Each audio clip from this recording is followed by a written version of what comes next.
என்னாச்சு என்னாச்சு தம்பி? தெரியல, இத பாக்குறேன் மேடம்.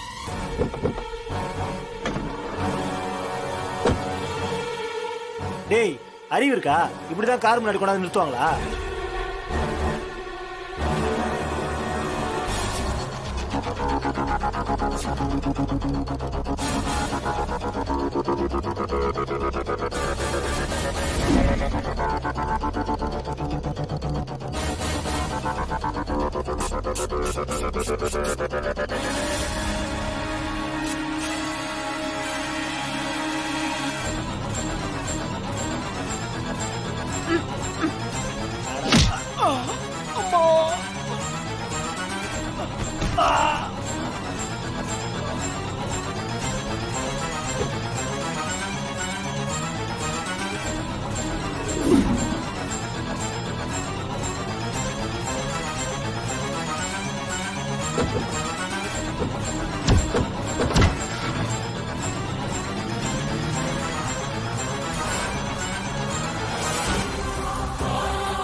என்ன மருமகளே, என்ன போன ஆளுங்கிட்ட இருந்து இன்னும் எந்த தகவலும் வரல?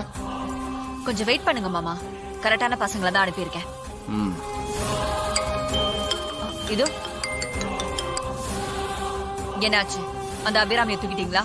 தூக்கியாச்சு மேடம். இப்ப அவங்க மயக்கத்துல கார்ல தான் இருக்காங்க. குட், சொன்னதை சூப்பரா செஞ்சுட்டீங்க. அந்த அம்மாவை பத்திரமா காலையில கோயிலுக்கு கூட்டிட்டு வந்துருங்க. சரிங்க மேடம். அந்த அபிராமியை தூக்கியாச்சு. நாளைக்கு காலையில கும்பாபிஷேகத்தப்ப அவளை எல்லாரும் முன்னாடியே நிறுத்தி அந்த டிரைவர் பையன் யாருங்கிறத தோல் உரிச்சு காட்ட போறேன். அப்புறம் என் அக்கா காரிய அவனை வீட்டை விட்டு துரத்திடுவா. கும்பாபிஷேகமும் நின்னுரும். அவனையும் அந்த கிழவியையும் ஒரே நேரத்துல பழிவாங்கின சந்தோஷம் நமக்கு கிடைச்சிரும். நாம ரொம்ப நாளா எதிர்பார்த்த விஷயம் நாளைக்கு நடக்க போகுது. சித்தப்பா, இந்த தடவை பக்காவா பிளான் போட்டிருக்கோம். கண்டிப்பா ஒர்க் அவுட் ஆகும். மருமகளே, ஜெயில நான் பட்ட அவமானத்துக்கெல்லாம்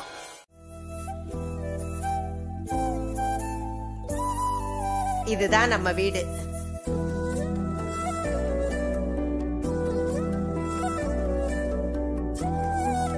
பாட்டி, இதான் உங்க பழைய வீடா?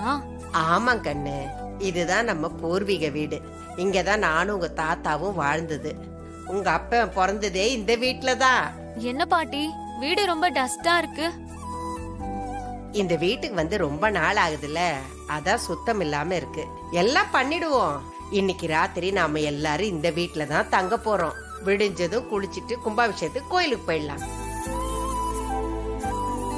வீடு சின்னதா பழசா இருந்தாலும் உங்களோட தங்க போறது ரொம்ப சந்தோஷமா இருக்கு பாட்டி.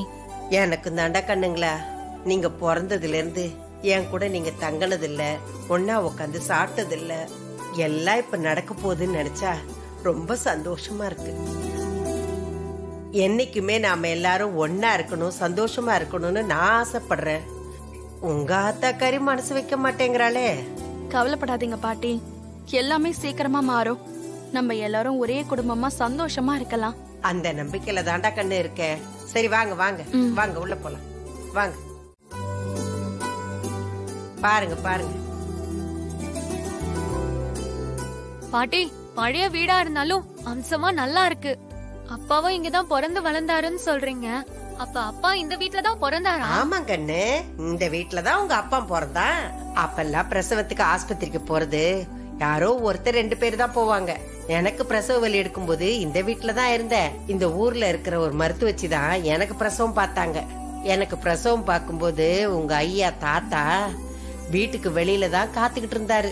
உங்க அப்ப அவ்வளோ அழகு, செக்கச்செவேல்னு சுருட்ட முடியோட பிறந்தான். அக்கம் பக்கத்துல இருக்கிறவங்க எல்லாம் நீ நான் போட்டா போட்டி போட்டுக்கிட்டு அவனை தூக்கி வச்சுட்டு விளையாடுவாங்கன்னா பாரு. சின்ன வயசுல எங்க அப்பா அவ்வளவு அழகா இருந்தாரா? ஆமா கண்ணு, வர்றவங்க போறவங்க யாரோட கண்ணும் அவனுக்கு பற்றக்கூடாதுன்னு திஷ்டி சுத்தி போடுவோம். இத வரான் பாரு. அப்பா, இவ்வளவு நேரம் உங்க கதையை தான் பாட்டி சொல்லிட்டு இருந்தாங்க. நாங்களும் ஆர்வமா கேட்டுட்டு இருந்தோம். அப்படியாமா? இங்கதாமா நான் பிறந்து வளர்ந்தேன். இங்க வந்ததுக்கு அப்புறம் தான் என்னோட சின்ன வயசு ஞாபகம்லாம் வருது. இங்கதான் என் ஃப்ரெண்ட்ஸுங்க கூட கேரம் போர்டு, கிட்டி புல்லு, பம்பரம்லாம் விளையாடிட்டு இருப்போம். அம்மா சாப்பிட கூப்பிட்டா கூட விளையாடிட்டே இருப்பேனே தவிர போக மாட்டேன். அதெல்லாம் ஒரு காலம்மா. அப்பா, அப்படியே மலரும் நினைவுகளுக்கு போறீங்க போல இருக்கு. ஆமாம்மா, அதெல்லாம் மறக்க முடியாத காலம். எந்தவித கவலையும் இல்லாம ஜாலியா இருப்போம். என்ன மாமா, சேரனோட ஆட்டோகிராஃப் மாதிரி என் மாமனுடைய ஆட்டோகிராஃப் 1 2 3ன்னு பெருசா இருக்கே லிஸ்ட். மாப்பிள, எல்லா வாழ்க்கையிலும் ஆட்டோகிராஃப் இருக்கத்தான் செய்யும்.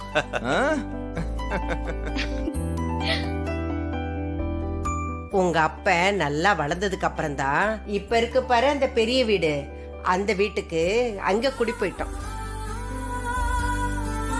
ஐயா, இந்த வீடு உங்களுக்கு எல்லாம் பிடிச்சிருக்கா? ரொம்ப பிடிச்சிருக்கு பாட்டி.